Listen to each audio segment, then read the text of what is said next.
자, 24강 이제 이론편 두 번째로 왔습니다. 자, 이론 강의로는 이제 이게 마지막이 되는 거죠. 최종적으로. 자, 이번 시간에는 환율 제도, 뭐 여러분도 상식적으로 알고 있죠? 고정 환율 제도가 있고 변동 환율 제도가 있습니다. 이 두 가지의 장단점이 뭔지를 먼저 살펴보고요. 두 번째는 2번과 3번은 같은 얘기인데요. 이 국제 수지와 환율의 관계예요. 국제 수지 중에서도 국제 수지는 이제 우리가 좀 이따 만나겠지만 자본 수지와 경상 수지가 있는데 경상 수지, 더 좁게는 무역 수지라고 생각하셔도 돼요. 수출하고 수입만 따지는 겁니다. 보통은 이렇죠. 환율이 올라가면 수출이 잘 돼요. 그래서 경상 수지가 좋아집니다. 이제 요 내용을 한번 논리를 살펴볼 거고요. 두 번째는 마셜 러너 컨디션이라 그래서 다음과 같은 조건이 만족돼야지만 환율이 올라가면 경상수지가 좋아져요. 이걸 우리가 미시경제편에서 배웠던 수요의 가격 탄력성이라는 개념을 가지고 그 조건을 알아볼 겁니다. 환율이 올라갈 때, 상승할 때 경상수지가 좋아지는 조건. 그다음에 제이커브 이펙트라는 건 제2곡선 효과라는 거는 환율이 올라가면 경상수지가 좋아지는 건 맞는데 초반에는 오히려 나빠질 수도 있어요. 시간이 좀 지나야지 좋아집니다. 이제 그 시간이라는 변수를 집어넣어서 그 모양을 한번 볼 겁니다. 자, 그리고 마지막으로는 이 개방 경제에서 경기 조절 정책 어떤 게 효과적이냐? 만약에 고정 환율 제도를 쓴다면 재정 정책이 우리가 경기 조절 정책은 재정 정책과 통화 정책이 있잖아요. 효과적이고 변동환율제라면 통화 정책이 더 효과적이다.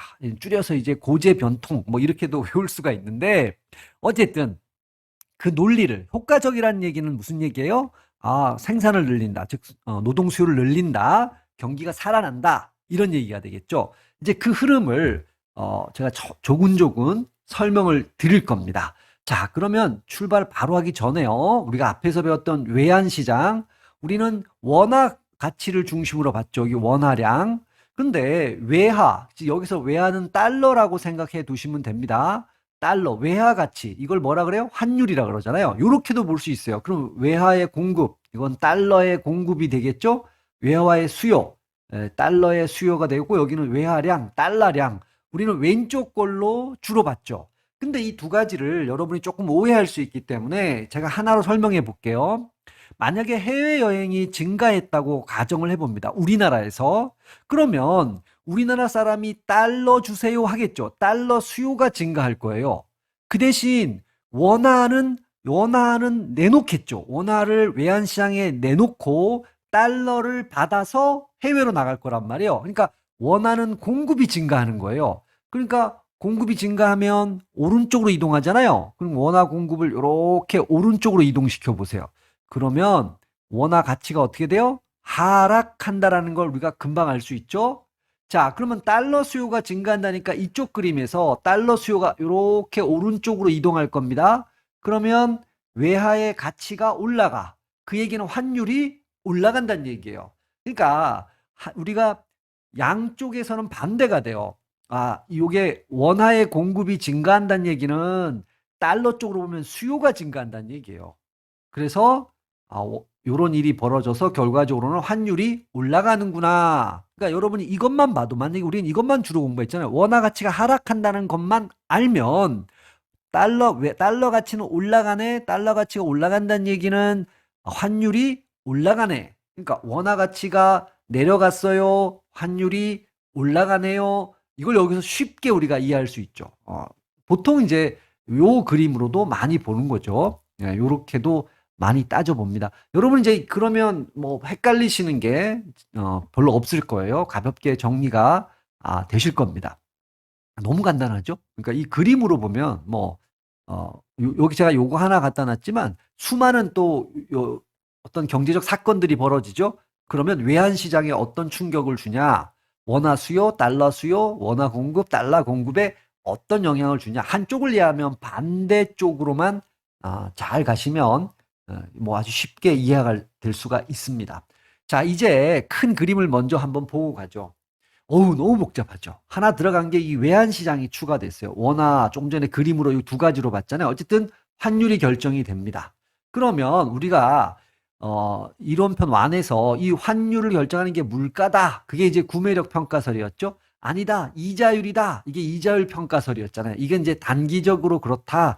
요거는 장기적으로 그렇다. 또 화폐 공급과 물가의 관계는 화폐 수량설. MV는 PY라는 거. 여러분이 이제 여기도 뭐 연결할 수 있고요. 국민소득은 화폐 수요의 동기에서 거래 목적과 예비 목적에 의해서 국민소득이 늘면 화폐 수요가 증가하게 된다. 이건 정의 관계라는 거죠. 그래서 이자율은 또 소비와 투자에 마이너스 관계가 있다. 자, 이렇게 해서 외환시장을 끌어들이면 이 환율과 물가가 연결이 되고요. 이 환율과 이자율이 연결되고 또 환율은 수출과 수입과도 연결이 되잖아요. 환율이 올라가면 수출이 잘 되죠. 이제 이렇게 상당히 복잡하죠. 여기다 뭐 자본시장 집어넣을 수도 있고 제가 하살표를 좀 더 단순하게 놨지만 또 물가가 올라가면 이 임금에 충격을 줘서 또 노동 수요 뭐 실질 임금 이런 거하고 또 연결이 됩니다. 이자율도 물가가 또 영향을 주죠. 실질 이자율 뭐 이런 거 따질 때 또 따져봐야 되고 복잡하죠. 전체적인 그림은 이건데 제가 마지막에 정책 얘기하면서 이 그림 도식을 가지고 이제 설명을 드릴 거예요. 그걸 마지막 걸 여러분이 되게 어려워하시니까. 자, 이제 본격적으로 출발해 보겠습니다. 환율제도. 첫 번째가 변동환율제도요. 그러면 수요 자유롭게 그냥 이거는 정부가 개입을 안 한다는 얘기야. 어디에? 시장에. 무슨 시장에? 외환시장에. 그러니까 외환의 수요 공급, 원화의 수요 공급에 의해서 그냥 결정되도록 냅둔다라는 거예요. 그러나 현실에서는 관리를 합니다. 어느 정도.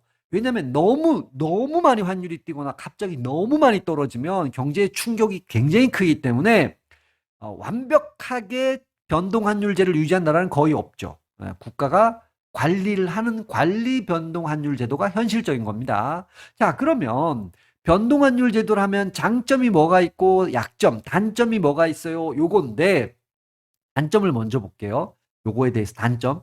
불확실성이 높다라는 거야. 여러분이 수출 기업이라고 한번 생각해 보세요. 수출 기업인데 한 100개를 수출했어. 아, 그래서 박수 막 쳤는데 이게 환율이 갑자기 변해 갖고 원화로 환산을 하니까 손해가 날 수도 있다고요. 그러니까 불확실성이 굉장히 높다. 그러니까 무역이 잘 되려면 고정환율 제도가 좋아요. 왜냐하면 환율이 고정돼 있으니까 환 리스크가 없단 말이에요. 아, 이거 원화로 나중에 바꾸면 얼마가 되겠군. 다 예측할 수 있는데 변동환율 제도를 하면 그 불확실성이 엄청 커지는 거예요. 그리고 해외의 경기 변동이 곧바로 국내에 영향을 준다라는 거예요. 해외에서 경기가 안 좋으면 우리나라 뭐 수출도 안 되고 이러니까 달러 들어오는 것도 굉장히 별로 없겠죠. 그러니까 달러 양이 줄어드니까 또 환율이 갑자기 급격하게 변할 수 있다라는 거죠. 이게 불확실성하고도 연결되는 거예요. 그럼 장점은 뭡니까? 두 번째 먼저 환율 유지를 할 필요가 없잖아요. 그냥 시장에 네 마음대로 변해. 그러니까 아이가 있는데 아이를 기르는데 자유방임으로 기르면 뭐예요? 그냥 따라다닐 필요 없는 거야. 걔 멋대로 하게 냅두는 거야. 근데 아이를 딱 어떤 틀 안에 갖추려면 계속 따라다니면서 감시를 해야 된다는 얘기죠. 그러니까 변동환율제는 그냥 냅두는 거야. 그러니까 환율 유지를 하기 위해서 노력할 필요가 없는 거야. 비용이 전혀 안 들어요. 이건 좋은 거야. 또 하나 여러분이 굉장히 어려운 게 있는데 경기 조절을 위해서 통화정책을 할 수 있다. 이거는 조금 이따 더 설명드리겠지만 이 통화정책이라는 건 결국은 핵심이 뭐예요? 이자율을 매개로 한단 말이에요. 근데 우리가 환율 변동에서 요 위로 살짝 올라가 보죠.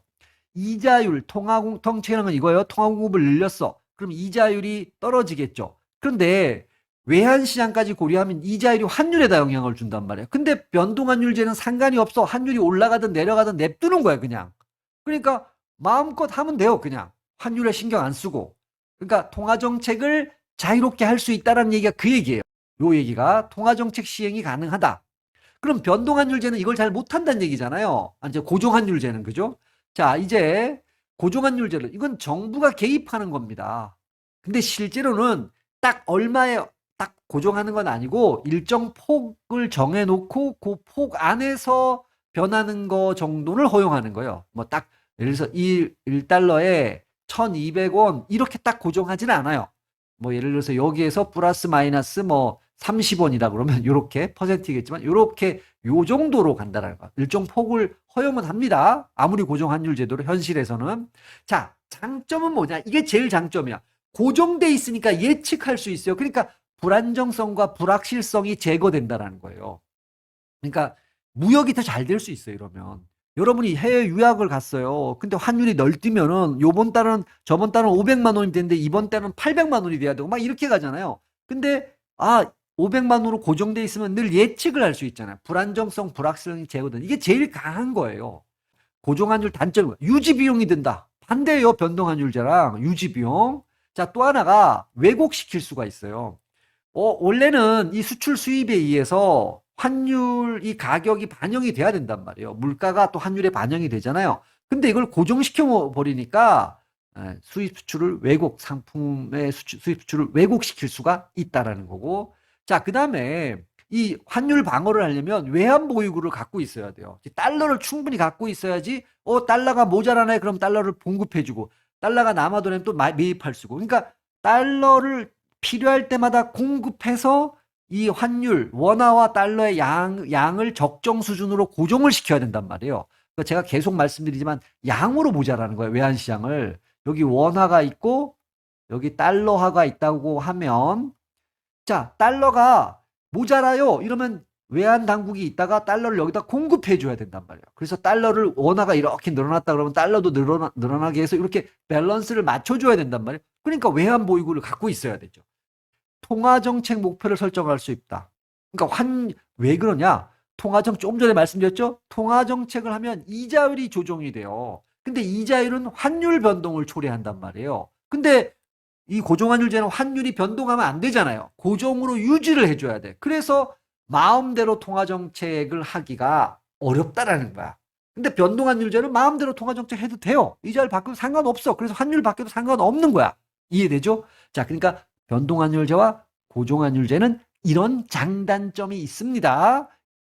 자, 이제 두 번째, 세 번째 포인트로 넘어오는데요. 국제수지와 환율. 여러분, 국제수지는 경상수지하고 자본금융수지, 자본수지라고도 얘기할 수 있어요. 둘로 돼 있어요. 그러니까 여러분, 자본수지 이러면 아주 쉬운 얘기하면 뭐 주식하면 외국 사람들이 한국 시장 들어와 달러 들고 와서 한국 주식 투자하고, 한국 사람이 또 미국 나가서 미국 주식 투자하고 그러잖아요. 경상수지는 이제 더 좁게 얘기하면 무역수지, 뭐 상품수지 얘기할 수 있는데요. 순수출 얘기하는 거예요. 수출, 수입. 수출과 수입. 그러니까 경상수지는 열심히 일해서 돈 버는 거라면 자본수지는 돈 놓고 돈 먹게 하는 거야. 그냥 간단하게 얘기해서. 두 가지가 있는데, 물론 자본수지와 환율도 상당히 밀접한 관련이 있죠. 우리가 이제 이자율 평가사를 한다 그러면 자산 거래를 목적으로 하잖아요. 얼추 기억이 나시죠? 자본시장과도 연결이 돼 있는 건데, 이번 시간에는 우리가 경상수지를 집중적으로, 요거와 환율이 어떤 관계에 있는지를 집중적으로 보겠다는 겁니다. 자, 그래서 경상수지와 환율. 자, 이렇게 결론이 뭐냐면요. 결론이 이거예요. 자, 환율이 상승했어요. 우리 해석해 볼게요. 환율은 달러 가치예요. 외화 가치. 외화 가치가 올라간 거야. 그럼 원화 가치는 떨어졌다. 이제 해석이 되시죠? 그러면 이렇게 돼요. 자, 이제 두 가지로 나눠 볼게요. 수출은 올라갈 수도 있고 내려갈 수도 있어요. 자, 근데 수입은 내려갑니다. 이렇게 되는 거야. 환율이 상승할 때 수입은 반드시 감소해요. 환율 상승하면 수입이 어떻게 돼요? 수입액은 감소합니다. 근데 수출은 어떻게 됩니까? 올라갈 수도 있고 내려갈 수도 있어요. 자, 근데 결론을 내면 일반적으로는 올라갑니다. 근데 내려갈 때도 있다라는 거예요. 제가 지금 여기에다가는 설명을 이제 별로 하고 싶지 않은데, 왜 그러냐면 앞쪽 이론에선 충분히 설명드렸죠. 그러니까 1달러에 이거는 달러 가치가 올라간 거예요. 1,000원 하다가 1달러에 500원 하면은, 이거 원화 가치구나. 이거 2,000원으로 해야 되겠다. 2,000원. 이러면 달러가 1,000원에서 2,000원으로 올라간 거잖아요. 올라갔어요. 그러면 수출할 때는, 그러니까 수입을 한다 그러면 왜 수입이 줄어드냐? 1달러짜리 수입했을 때 옛날에 1,000원이었는데 이제는 2,000원이 됐으니까 2,000원이 필요하고, 또 국내 들어오면 2,000원 되니까 안 팔리죠.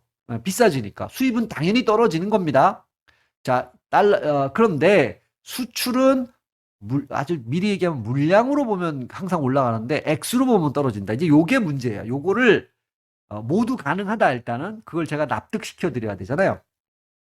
지금부터는 이렇게 할 거예요. 전부 다 달러로 달러로 비교한다. 이렇게 생각하셔야 돼요. 국제 수지잖아요. 그러니까 그 중에 경상수지라고 하는데 그걸 보려면 경상수지가 좋아졌어요, 나빠졌어요 이렇게 보려면 달러로 바꿔야 된다는 게 중요한 거야. 달러로 환산해서. 그런데 이 수입액은 외국 상품이잖아요. 외국 상품. 그러니까 아예 처음부터 어떻게 돼 있어요? 달러로 표시가 돼 있단 말이에요. 그러니까 얘는 달러로 바꿀 필요가 없어. 그러니까 얘는 그냥 그대로 가는데 수출품은 국내 상품이잖아요. 그러니까 원화로 되어 있단 말이에요. 이거를 뭘로 바꿔야 돼요? X로는 받는다 그러면 달러로 바꿔야 된다는 얘기예요. 달러로. 그래서 비교를 해야 된다는 얘기예요. 다시 말해서 자, 수출 물량 여기서 중요한 말은 물량이에요. 물량. 자, 외국으로 몇 개가 나가냐? 30개, 60개 이렇게 나가는 거예요. 물량은 증가합니다. 환율이 상승하면 조금 전에 우리가 위로 한번 돌아가서 이렇게 된 거잖아요. 그러면 옛날에는 이제 지금은 그러니까 수출업자 입장에서 생각해 볼게요. 1달러어치 수출하면 옛날에는 1,000원 벌었잖아요. 이제는 얼마를 벌어? 2,000원을 버는 거야. 간단하게 얘기하면. 훨씬 많이 벌죠. 왜 그렇게 많이 벌까요? 이 환율이 변했으니까. 그러니까 환율이 물량으로 봤을 때는 간단하게 얘기하면 요 가격 때문에 그래요. 한국산의 상대 가격이 하락한다. 그러니까 간단하게 또 한번 설명할게요. 1달러에 이제 2,000원이라 그러면 2,000원, 1,000원짜리에서는 예를 들어서 이런 걸로 가죠. 1,000원짜리를 수출하면 미국 사람이 1달러에 샀죠? 1달러에 산 거예요. 요 경우에는. 근데 이제는 2,000원이 1달러가 돼버리면 1,000원짜리를 수출하면 1달러가 필요하지 않죠. 0.5달러만 있으면 사는 거예요. 미국 사람 입장에서 봤을 때. 이 말은 그냥 좀 더 쉽게 하면 우리나라 돈 가치가 떨어졌다는 얘기잖아요. 환율 상승은. 그러면 더 쉽게 이해돼요. 환율 상승은 한국 돈 가치가 떨어졌습니다. 한국산이 그래서 싸졌습니다. 뭐 이렇게 이해하시면 돼요. 그러니까 미국 사람들이 많이 샀쓰겠죠. 이건 확실해. 그러니까 싸졌으니까 30개 사던 거를 60개 산다는 얘기요. 개수로는 그렇다는 얘기야. 그런데 개수는 분명히 증가하는데 환율이 상승하면 이거를 달러로 다시 바꿔야 되잖아요. 그러니까 여기 보면 화폐 단위 돈으로 바꾸면 환율로 환산을 해야 된단 말이에요. 그러면 올라갈 수도 있지만 떨어질 수도 있다라는 거야. 감소가 나타날 수도 있다라는 거야. 오히려 X로는 그래서 이게 바로 이런 거예요. 중소기업이 미국에다가 수출을 참 많이 했어요. 참 많이 했는데 개수가 늘었습니다. 그런데 환율 변화 때문에 그거를 우리나라 돈으로 환산하니까 이거 마이너스가 되는 거야. 뭐 이런 거랑 비슷한 거예요. 수출품은 달러로 환산을 한다. 원화로 돼 있으니까. 그래서 비교를 해야 되는데 그래서 환율 상승은 물량으로 보면 반드시 증가하지만 달러액으로 환산해 보면 감소할 수도 있다. 요걸 여러분이 정리를 조금 해야 돼요. 그런데 대체적으로는 어떻게 되냐? 대체적으로는 경상수지가 좋아진다는 얘기야. 즉 수출이 많이 된다. 즉 대체적으로는 X로 환산해도 감소하진 않는다. 근데 감소할 수도 있다라는 거예요. 오케이? 수입은 뭐 얘기할 필요 없이 반드시 감소합니다. 그렇게 결론을 내자라는 겁니다. 그래서 수입 물량은 수입 크기는 반드시 감소한다. 언제예요? 환율 상승할 때를 딱 가정을 해놓고 가는 겁니다. 환율 하락하면 완전히 반대 현상으로 가면 되는 거니까 수출은 물량 증가, 액수도 증가할 수 있지만 액수로 또 했을 때는 감소할 수도 있다. 요거. 자, 그럼 지금 우리가 이렇게 얘기를 했잖아요. 자, 환율 상승하면 순수출이 늘어나죠. 경상수지가 좋아진다는 얘기입니다. 근데 마셜과 러너라는 이 두 분이 꼭 그렇지는 않고 다음과 같은 조건을 만족할 때 환율 상승은 경상수지, 즉 순수출을 늘린다. 이런 얘기입니다. 환율 상승이 순수출 증가, 즉 경상수지 증가로 나타나기 위한 조건을 얘기한 거예요. 마셜 러너. 그러면 수출품 수요 이렇게 한번 천천히 생각해 보세요. 우리가 여기가 한국이에요. 한국이고 이제 미국으로 이렇게 수출을 한다고 생각해 보세요. 그러면 수출품의 수요, 수출품을 수요하는 거는 미국이잖아요. 그러니까 미국의 탄력성, 여러분 수요의 가격 탄력성 미시 때 기억이 나시죠? 가격이 변하면 수요도 변해요. 그런데 물론 수요 법칙에서 반대로 변하는 거죠. 그런데 얼마나 민감하게 변하냐. 만약에 탄력성이 1이면 딱 10%만큼 같이 10% 변하는 거잖아요. 탄력성이 1보다 클 때 더 많이 변하는 거잖아요. 어쨌든 그러니까 반응을 해야 된다라는 거야. 여러분 이 환율은 곧 가격에다 영향을 주는 거. 수출 가격. 그러니까 수입품의 수요. 반대로 이 순수출이라는 건 수출 빼기 수입이니까 미국 사람들이 이 가격 내려간 거 환율 상승에 따라서는 한국 제품의 가격이 내려갔잖아요. 여기에 대해서 민감하게 반응해 주면 수출은 굉장히 잘 되는 거야. 근데 반대로 수입품 수요, 이거 한국이죠. 한국은 또 수입도 하잖아요. 여기에 대한 탄력, 반대로 또 똑같이 그런 거 있어요. 수입품, 한국 사람들은 수입하는 제품에 대해서 가격이 내려가더라도 민감하게 반응 안 해. 뭐 이런 나라들이 대표적인 일본이 수입품에 대해서 참 반응을 안 하죠. 그러면 수입은 줄어들 거란 말이에요. 그래서 이 갭이 굉장히 커져서 경상수지가 좋아진다는 얘기예요. 그런데 이 사람들이 계산기를 두드려 보니까, 계산을 해보니까 이 두 탄력성을 합했을 때 1보다 크기만 하면, 1보다 크면 돼요. 그러니까 보통 탄력성은 0에서부터 무한대까지가 있잖아요. 1이라는 건 단위 탄력적이고 1보다 작으면 비탄력, 1보다 크면 탄력인데 미국 사람의 탄력성과 한국 사람의 수요의 가격 탄력성의 합이 1보다 크면 환율 상승이 경상수지 증가로 이어진다라는 거예요. 그러니까 두 가격 탄력성이 클수록 환율이 변할 때 수출 물량과 수입 물량이 더 크게 변하는 건 당연한 거죠. 여기 이제 요거를 수출품 수요의 가격 탄력성 해외 수입 수요라고 볼 수 있고 수입품 수요 이거는 뭐 자국 수입 수요 탄력성이다. 이렇게도 이제 용어를 살짝 바꿀 수 있지만 요 논의는 이겁니다. 둘을 더했을 때 1보다 커야 된다라는 거야. 자, 두 번째는 제2곡선 이펙트예요. 환율 상승이 순수출 증가로 바로 이어지냐? 시간에 따라 좀 다르다. 그럼 어떻게 다릅니까? 이렇게 하면 이제 여기다가 순수출, 다시 말해서 경상수지예요. 여기가 이제 수평축이 시간인데 제2자 모양이에요. 제2자 이런 모양. 제2자죠. 그러니까 처음에는 환율이 상승했어요. 그러면 경상수지가 좋아져야 되잖아요. 수출이 잘 되고 수입은 좀 줄어들어야 되는데 처음에는 오히려 내려간다라는 거야.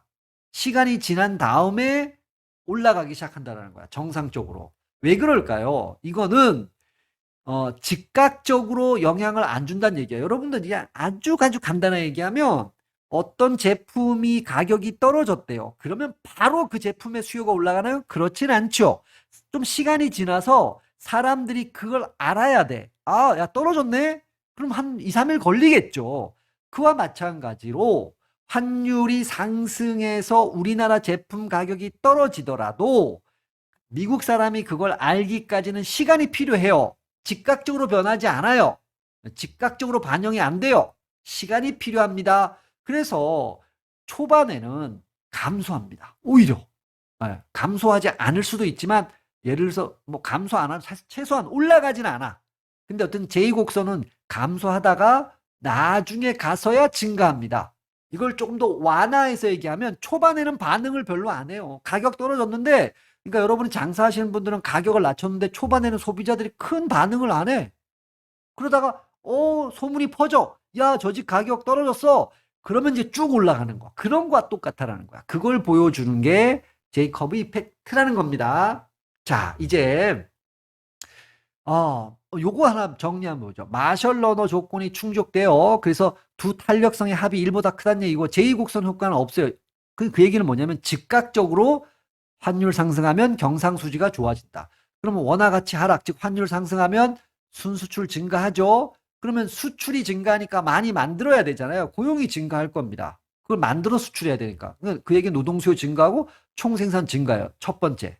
두 번째, 환율 상승은 수입 가격이 올라간다는 얘기예요. 수입하는 원료 등의 가격이 상승한다는 얘기죠. 뭐 당연한 거잖아요. 1달러에 1,000원 하다가 2,000원 왔는데 이제 1달러를 수입하면 옛날에는 1,000원이었는데 이제는 2,000원 된 거란 말이에요. 그래서 예를 들어서 대표적인 거는 석유. 이런 것들이 환율 상승하면 비싸지는 거예요. 그러니까 기업 입장에서는 생산을 해야 되겠는데 생산 비용이 또 올라가는 거란 말이에요. 그래서 이 순수출 증가 효과와 생산 비용 상승 효과 중에서 순수출 증가 효과가 더 클 때 총 생산이 증가하는 거지, 생산 비용이 많이 더 크다, 석유 가격이 워낙 많이 뛰었다, 그러면 오히려 생산을 줄여버린다는 얘기예요. 그 얘기는 경상수지 증가하는 효과가 없다는 얘기가 되는 거죠. 어쨌든 이것도 여러분 한번 살짝 이해해 두면 재밌죠. 어쨌든 무조건 그런 일이 벌어지는 게 아니라, 그러니까 사실은 제가 이 체크 플러스에서 얘기하고 싶은 게, 환율 상승하면 경상수지 좋아져요, 무조건이 아니에요. 마셜 러너 컨디션 충족해야 됩니다. 그 다음에 초기에는 안 나타날 수도 있어요. 그걸 보여주는 게 제2곡선이잖아요. 근데 또 하나 보여주는 게, 마셜 러너 조건을 충족하고 제2곡선 효과가 없다 하더라도 반드시 순수출 증가가 일어나는 건 아닙니다. 왜냐하면 순수출 증가하려면 국내에서 생산을 해야 되는데, 환율 상승은 동시에 수입 가격을 올려버리기 때문에 그 재료들을 수입해서 쓰는 경우라면 오히려 비용이 워낙 많이 뛰기 때문에 그 비용 뜬 효과가 훨씬 크다면 오히려 생산이 감소할 수도 있어요. 그래서 경상수지가 안 좋아질 수도 있어요. 뭐 이 세 가지 정도를 나눠서 설명을 드린 겁니다. 자, 이제 환율 제도 아래에서의 경기 조절 정책을 볼 거예요. 첫 번째는 고정환율 제도고요. 고정환율 제도에서 무슨 정책을 볼 거냐면 통화 정책을 볼 거예요. 이거는 결과적으로는 효과 없답니다. 즉 무력화라는 말을 썼어요. 여러분 기억하셔야 됩니다. 무슨 환율 제도요? 고정환율 제도이면서 무슨 정책입니까? 통화 정책이에요. 자, 경기가 안 좋아요. 그러면 화폐 공급을 늘리는 게 통화 정책이잖아요. 자, 1번. 여기 파란색이 1번입니다. 늘려요. 그러면 이자율이 어떻게 됐어요? 화폐를 많이 공급했으니까 이자율이 떨어지는 게 2번이죠. 그런데 이자율이 떨어지면 이제는 환율에다 영향을 주죠. 자, 이자율이 떨어졌어요. 그러면 여러분 이자율 평가서를 떠올려 보세요. 이 말은 쉽게 말하면 이자율은 우리나라 돈이잖아요. 원화 가치가 하락했다는 얘기죠. 간단하게 얘기하면, 그럼 원화 가치가 하락했으니까 달러 가치는 올라갔다는 얘기네. 달러 가치는 환율이네. 그러니까 시장에서 환율 상승 압력이 있는 거야. 금방 이해할 수도 있어요. 그러나 이제 그 과정을 조금만 생각해 본다 그러면, 이자율이, 자, 여기 외환 시장으로 들어가 보죠. 여기에 원화가 이만큼 있고요.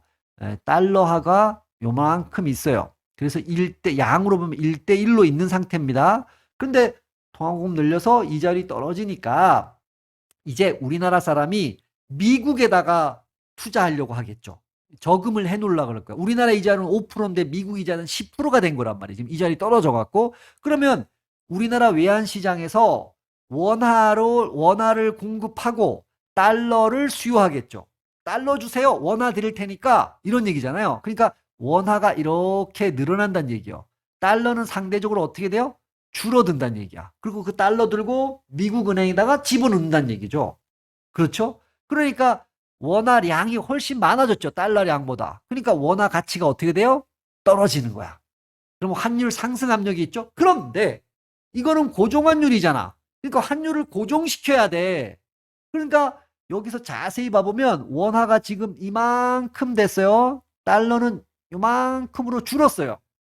자, 그러면 환율을 고정시켜야 되니까 어떻게 하냐?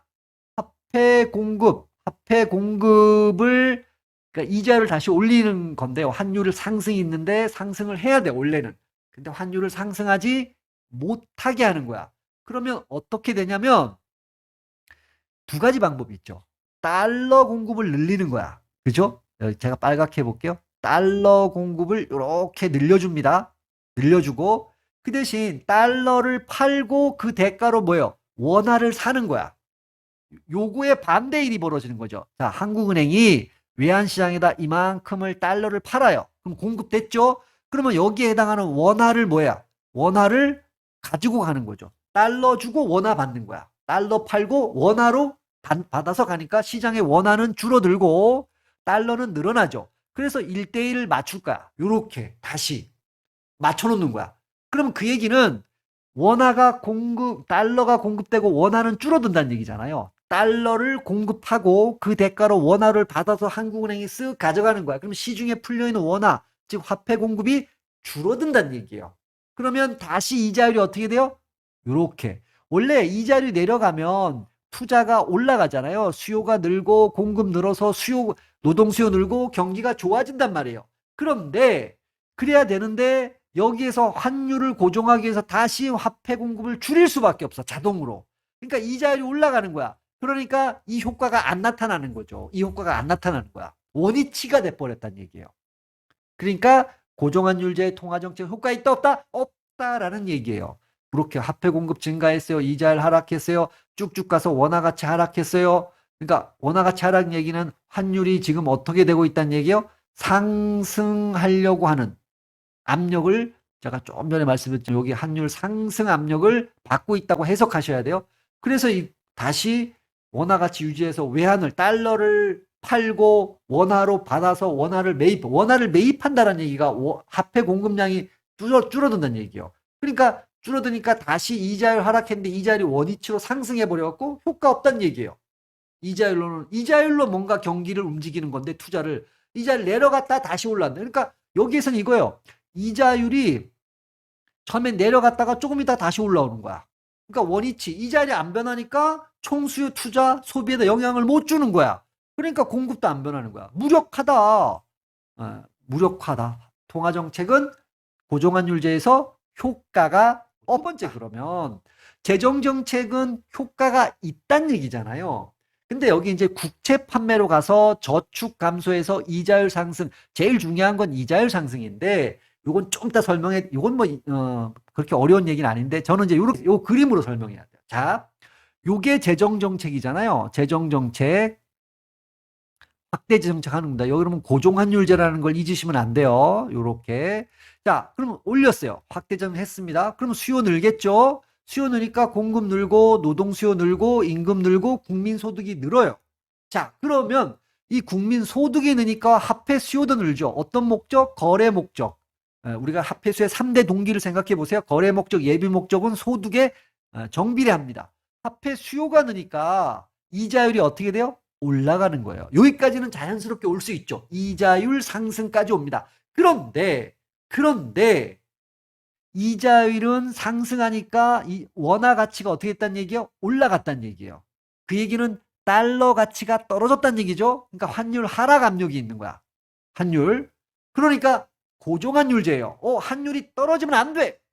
환율을 다시 올려야 돼요. 그러니까 다시 말해서 원화 가치를 낮춰야 된다는 얘기예요. 그러려니까 환율을 유지하기 위해서 화폐 공급을 늘리는 거야. 그러면 이자율이 올라갔던 게 다시 어떻게 돼요? 내려오기 시작하는 거야. 자, 내려왔으니까 투자 살아납니다. 수요 살아납니다. 뭐 이렇게 해서 간다는 얘기예요. 대충 그렇다는 얘기예요. 이자율이 상승한 거. 뭐 정교하게 못 가지만 자, 총생산이 결과적으로는 증가하겠죠. 원화 가치 이제 이자율 상승했는데 원화 공급량을 증가시키잖아요. 원화 공급을 화폐 공급을 증가시킨다는 얘기예요. 그 얘기가 요 얘기입니다. 화폐 공급을 증가시켜서 그러면 이제 이자율이 또 떨어지긴 할 건데 어쨌든 낮춰서 이렇게 가니까 물론 다시 또 그러니까 현실은 되게 시간이 지나면 복잡해요. 그러니까 단순화시켜 보면 화폐 공급을 늘린다라는 게 확대 통화 정책이잖아요. 그래서 어느 정도 효과는 있다. 여기 결론이 이거. 근데 여기 얘기는 뭐냐면 정부가 지출을 증가시키는데 국채를 판매한다는 얘기예요. 그러면 누구한테 판매한다고요? 민간인한테에게 판매. 그럼 민간인은 돈을 정부한테 주고 많이 주잖아요. 그러니까 민간 저축은 감소하는 거야. 그러니까 시중에 보면 저축이 줄어들어요. 왜? 정부가 발행한 국채 사느라고 정부한테 돈을 줬거든. 그러면 저축이 감소하니까 대부하고 차입이 있다고 치면 대부가 주는 거예요. 빌려줄 사람 돈이 줄어드는 거야. 빌려줄 돈이 주니까 차입하려는 사람들은 비싼 이자율을 주고서라도 빌리려고 하겠죠. 그래서 이자율이 상승한다. 앞으로도 이런 표현이 나올 건데 재정정책에서는 그런 얘기예요. 어쨌든 제가 아까 그림으로 보여줬나 어쨌든 간에 이자율이 올라간다는 얘기입니다. 그럼 이자율이 올라가면 우리나라 원화 가치가 상승한 거죠. 그러면 다시 원화 가치를 옛날로 유지해야 돼. 그러면 원화를 많이 푸는 수밖에 없잖아요. 원화 공급을 증가하는 거예요. 원화봉. 그러니까 그게 바로 통화정책, 확장적 통화정책을 실시했다는 거죠. 돈을 풀었다가 되는 거예요. 그럼 우리가 그냥 직관적으로 이자율 떨어지지. 그럼 투자 살아나겠지. 그럼 또 여러분이 이렇게 이자율 떨어지면 다시 또 환율을 생각해야 되잖아요. 맞아요. 맞는데 뺑뺑뺑 돌아요, 사실은. 근데 어쨌든 요까지만 와보면 이제 한 바퀴 돌 거냐, 두 바퀴 돌 거냐, 뭐 이렇게 들어갈 수 있지만 어쨌든 재정정책은 통화정책보다는 확실히 효과가 있다. 여기에 구축 효과가 사라진다라는 거는 뭐 우리가 이자율이 올라가고 민간 투자를 위축시키는 거. 그러니까 그게 어느 정도 사라진다. 그걸 여러분한테 조금 더 설명을 해드리면요.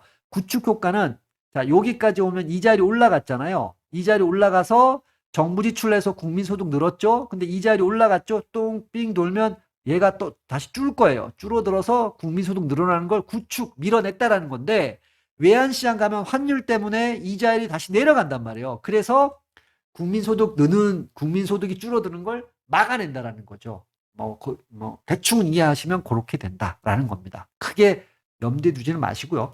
자, 핵심은 이거요. 고정환율 제도에서는 무슨 정책이 효과가 있다라는 거야? 재정 정책이 효과가 있다라는 거죠. 통화 정책입니다. 그럼 얘가 1번이잖아요. 그러면 이자율 내려가죠. 우리나라 원화 가치가 하락했죠. 그러면 달러 가치가 올라갔다는 얘기잖아요. 환율 상승. 그럼 상승하게 냅두는 거예요, 그냥. 그럼 상승하면 냅뒀어요, 이제. 그러면 이자율이 하락했으니까 투자하고 소비출 살아나죠. 자, 환율이 상승했으니까 수출 늘고 수입 줄죠. 수출 늘었고 투자 늘었고 소비 그다음에 수요 늘었어요. 공급 늘었어요. 노동 수요 늘었어요. 임금 늘었어요. 와, 박수지. 이건 기립박수지. 어마어마하게 늘잖아요. 그러니까 얘기할 필요 없이 변동환율제에서 효과 확실한 정책은 뭐다? 통화정책이라는 걸 알 수 있어요. 자, 여기서 출발해야죠. 재정정책은. 이건 변동이니까 환율 변하는 거 상관없어요. 자, 늘립니다. 그러면 두 번째 총수요 늘겠죠. 세 번째 공급 늘고 임금 늘겠죠. 파란색만 보세요. 자, 그러면 국민소득이 늘어나요. 와, 너무 잘했어요. 잘했잖아요. 그럼 시간이 지납니다. 그럼 화폐 수요가 늘겠죠. 그죠? 그러면 이자율이 어떻게 돼요? 올라가잖아요. 이자율이 올라가면 우리나라 돈 가치가 올라간 거죠. 그러면 외화 가치는 떨어졌잖아요. 환율은 하락한 거야. 그럼 하락하게 냅둔다는 얘기예요. 그럼 환율 하락은 수입을 늘리고 수출을 안 되게 할 거 아니에요. 이자율이 올라갔으니까 투자 안 되고 소비 안 될 거 아니에요. 다시 검은 거 보세요. 다시 다 주는 거야. 이 별로 효과 없네. 나중에 돌아가니까. 그쵸? 네, 그림으로 보는 게 좀 더 편하시죠? 자, 이렇게 돌고 나면 요 얘기가 이제 요 얘기입니다. 그래서 재정정책은 총생산 나중에 가면 감소한다. 효과가 감소한다. 별 효과가 없다. 초장에는 있는 것 같은데 화폐 시장 돌아서 이자율 변화까지 딱 연결해서 다시 또 돌리면 효과가 없다. 고정환율제에서는 확장적 재정정책이 효과가 있어요. 변동환율제에서는 확장적 통화정책이 효과가 있습니다. 그래서 고재 변통, 고정환율제는 재정정책, 변동환율제에서는 통화정책, 화폐정책 이렇게 정리가 되겠죠. 헷갈리실 수도 있는데 그 논리가 그렇다. 사실은 이제 개방거시 경제는 훨씬 더 폐쇄 경제보다 분석이 복잡하긴 해요. 근데 우린 교양이니까 요 정도 수준이면 상당히 하이 클래스에서 보신 거예요. 자, 이제 퀴즈 47 한번 해보죠. 이렇게 나왔네요. 환율이 상승했어요. 그러면 여러분은 제2곡선 효과를 나타나잖아요. 제가 이렇게 얘기를 했죠. 그러면 여러분 이렇게 되잖아요. 수출이 올라가고요. 수입은 줄어들어서 순수출은 늘어나죠. 순수출은 곧 뭐예요? 경상수지잖아. 그렇죠? 경상수지인데 여기는 이제 시간입니다. 이렇게 제2자 모양으로 간다. 시간이 일정 시간 지나고 나서야 경상수지가 개선되는구나. 요점이 이거죠. 그러니까 초기에는 수출 물량 변화가 미미하다. 오히려 감소할 수도 있다. 그러니까 1, 2, 3번은 대략적으로 맞아요. 초기에는 별 변화가 없어요. 초기에는 오히려 줄어요. 수출이 느는 게 아니라 줄어요. 그러니까 이런 느낌이에요. 근데 4번은 완벽하게 틀렸어요. 왜냐하면 초기에는 순수출액이 증가가 아니라 감소해야 돼요. 여기 이렇게 감소합니다. 시간이 흐르면서 점차 감소하는 게 아니라 요거를 증가한다. 이렇게 바꿔줘야지만 정확하게 맞는 표현이죠. 그러니까 제이커브 이펙트를 간단하게 표현한 마지막 거를 이렇게 감소 증가로 바꾸면 요거예요. 그러니까 조금 더 풀면은 미미하다 이렇게 정도까지는 풀 수 있어. 어느 정도 효과가 별로 없다 이런 느낌으로는. 그래서 47번 퀴즈 47번은 4번이 되겠고요. 퀴즈 48번 평가절하가 경상주지 개선. 그러니까 이건 이제 원화의 평가절하죠. 그러면 외국은 평가 절상됐으니까 환율이 상승됐다 이런 얘기죠. 환율 상승되면 경상수지가 개선돼야 되잖아요. 오, 이거 여러분 마셜 러너 컨디션이라는 거 알 수 있죠. 둘 탄력성을 합했을 때 1보다 커야 돼. 그럼 둘 더해서 1보다 큰 게 뭐예요? 0.6, 0.6이 더하면 1점이잖아. 나머지는 1이 안 되죠. 그러니까 보나마나 이거는 1번일 것이다.